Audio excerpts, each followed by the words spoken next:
오늘 말씀은 느헤미야 13장 15절부터 22절 말씀입니다. 그때 내가 본즉 유다에서 어떤 사람이 안식일에 술틀을 밟고 곡식단을 나귀에 실어 운반하며 포도주와 포도와 무화과와 여러 가지 짐을 지고 안식일에 예루살렘에 들어와서 음식물을 팔기로 그날에 내가 경계하였고, 또 두로 사람이 예루살렘에 살며 물고기와 각양 물건을 가져다가 안식일에 예루살렘에서도 유다 자손에게 팔기로 내가 유다의 모든 귀인들을 꾸짖어 그들에게 이르기를 너희가 어찌 이 악을 행하여 안식일을 범하느냐? 너희 조상들이 이같이 행하지 아니하였느냐? 그래서 우리 하나님이 이 모든 재앙을 우리와 이 성읍에 내리신 것이 아니냐?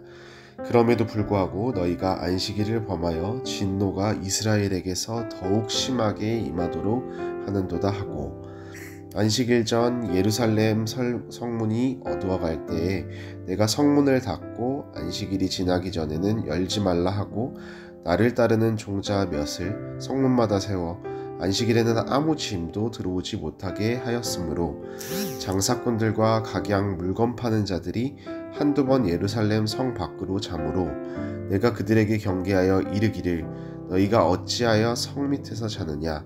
다시 이같이 하면 내가 잡으리라 하였더니 그 후부터는 안식일에 그들이 다시 오지 아니하였느니라. 내가 또 레위 사람들에게 몸을 정결하게 하고 와서 성문을 지켜서 안식일을 거룩하게 하라 하였느니라. 내 하나님이여, 나를 위하여 이 일도 기억하시옵고 주의 크신 은혜대로 나를 아끼시옵소서. 아멘.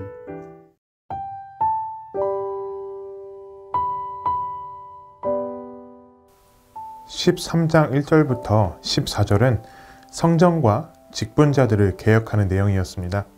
그러나 느헤미야의 개혁은 계속됩니다. 오늘 본문에서 느헤미야는 안식일을 개혁합니다.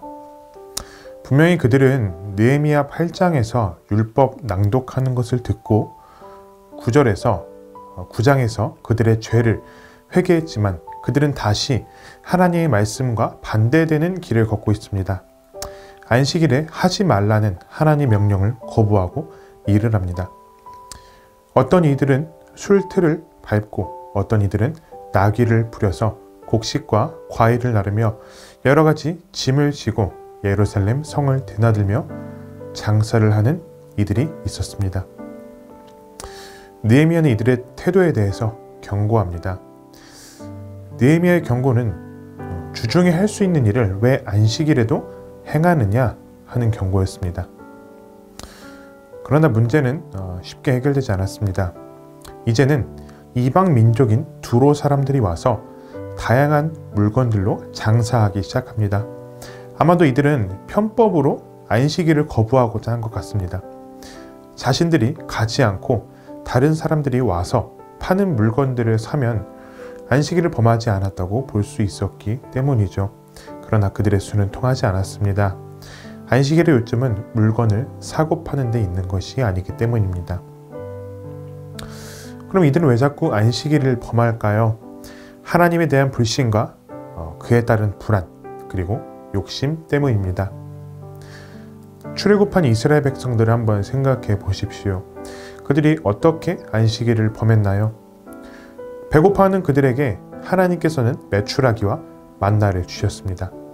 그리고 안식일 전에는 2배로 거두어서 안식일에는 쉬라고 명령하셨습니다. 그들은 큰 기적을 경험했음에도 불구하고 혹시 하나님께서 또 메추라기와 만나를 주시지는 않을까 하여 안식일에도 식량을 구하러 나갑니다.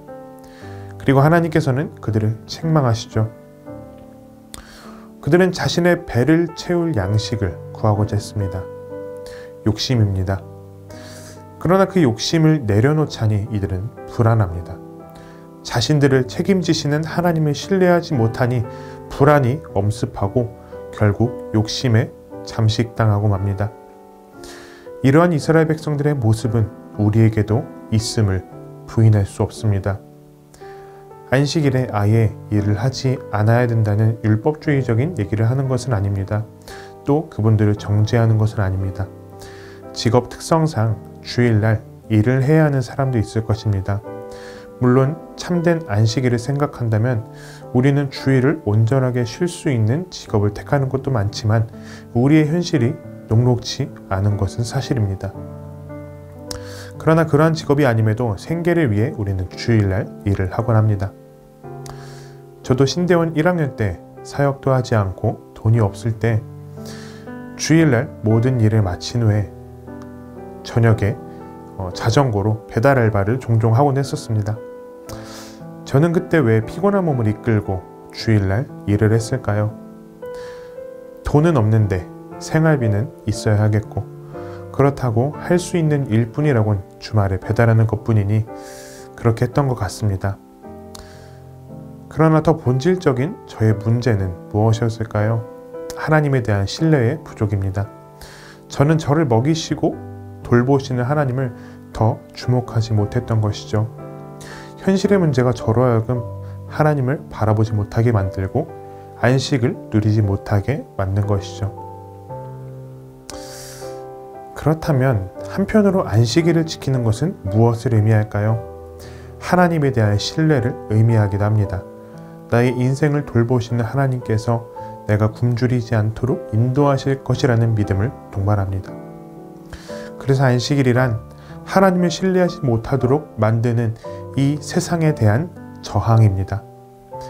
세상에 저항하는 것은 곧 말씀에 순종하는 것입니다. 말씀과 세상적인 것이 함께 갈 수는 없는 법이니까요.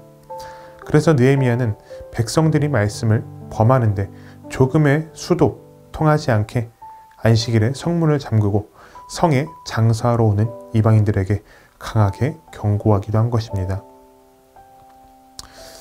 행위로 나타나지 않는 우리의 신뢰는 참된 신뢰라고 할 수 없습니다. 하나님을 정말로 신뢰한다면 하나님을 신뢰하는 우리의 믿음이 순종이라는 행위로 드러나야 합니다. 따라서 느헤미야는 이 백성들이 하나님의 말씀에 순종하는 삶을 살 수 있도록 그들에게 강하게 말한 것이죠. 하나님께서는 이러한 순종의 행위를 우리에게도 요구하십니다. 우리는 주일에 쉬어야 합니다.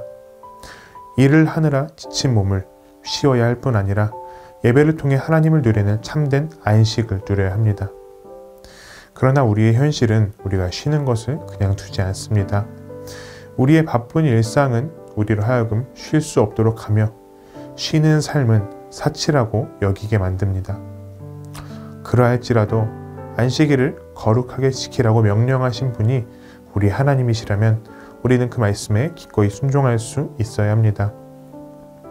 순종하기 어려워 보일지라도 우리가 그 말씀에 순종하고 하나님께서 주시는 안식을 누리며 하나님을 더 누리기에 기꺼이 힘쓴다면 하나님께서는 우리가 쉼을 포기하고 일을 해서 돈을 버는 것보다 안식에 더 큰 가치를 깨닫게 해주실 것이며 안식을 통해 얻는 기쁨과 만족을 우리에게 허락해 주실 것입니다.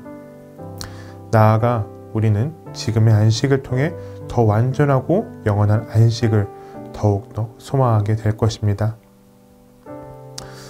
아더 핑크라는 신학자는 안식에 대하여 다음과 같은 말을 남겼습니다. 새 언약의 특권을 누리도록 허용된 신자는 누구나 하나님의 날을 즐거워하고 사랑한다. 복음의 정신에 더욱 깊이 심취하고 마음에 거룩한 율법을 기록한 하나님의 은혜를 더 많이 경험할수록 안식일을 즐거운 날, 존귀한 날로 일컬으며 더욱 열심히 지키게 된다. 영혼이 새롭게 된 신자는 행위를 규제하는 안식일의 의무를 성가시게 생각하고 세상의 일과 쾌락을 통해 더 큰 자유를 누리기를 갈망하기보다 그날의 거룩한 의무를 달게 받아들이고 매주 돌아오는 안식일을 영혼의 봄날이 찾아오는 것처럼 생각한다. 성도 여러분, 안식은 우리를 올가매지 않습니다. 안식일은 우리를 억압하지 않습니다. 오히려 안식일은 우리에게 참된 자유를 주는 날입니다. 그러나 이스라엘 백성들은 그것을 몰랐기에 안식일을 준수하지 않았으며 느헤미야는 그것을 개혁하고자 한 것입니다. 우리도 마찬가지입니다. 우리는 날마다 우리 자신을 개혁해야 합니다.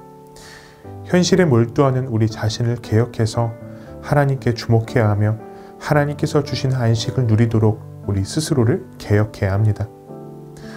그러함으로써 우리 영혼의 봄날인 안식을 누림으로 하나님을 더욱 기뻐하며 하나님께서 주시는 참된 자유와 쉼을 누리는 우리가 될 수 있기를 기도합니다.